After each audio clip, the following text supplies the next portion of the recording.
we stand in the presence of an awakened nation. Plainly, it is a new age. There are two great things to do. One is to set up the rule of justice and right in such matters as the tariff, the regulation of trusts, and the prevention of monopoly. The business of government is to separate special and particular interests from the general interests of wide communities.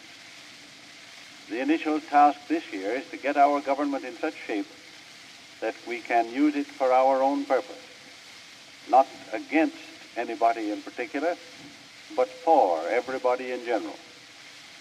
We want to establish a real partnership between all the people and the federal government, instead of between special interests and the federal government.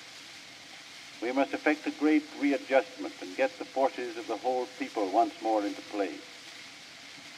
The tariff question as dealt with in our time has not been business, it has been politics. The tariff has become a system of favors. Tariff schedules have been determined in committee rooms and in conferences.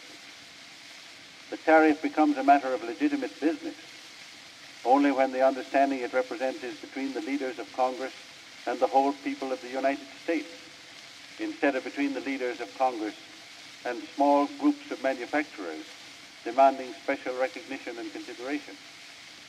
That is the heart of the whole affair. It is at bottom a question of good faith and morals. Our conviction as Democrats is that the only legitimate object of tariff duties is to raise revenue for the support of the government. We denounce the Payne-Aldrich Tariff Act as the most conspicuous example ever afforded of the special favors and monopolistic advantages which the leaders of the Republican Party have so often shown themselves willing to extend to those whom they looked for campaign contributions.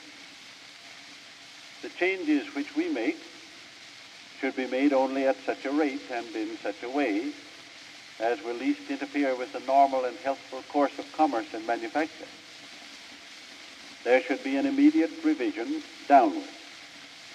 It should begin with the schedules most obviously used to kill competition and raise prices in the United States, and should be extended to every item which affords opportunity for monopoly and special advantage, until special favors shall have been absolutely withdrawn and our laws of taxation transformed from a system of governmental patronage into a system of just and reasonable charges which shall fall where they will create the least burden. The Republican Party does not propose to change any of the essential conditions which mark our present difficulty. Mr. Roosevelt proposes in his platform not to abolish monopoly, but to take it under the legal protection of the government and to regulate it, to take the very men into partnership who have been making it impossible to carry out these great programs by which all of us wish to help the people. We do not wish to disturb the industry of the country, but to destroy the control over the industry of other people, which these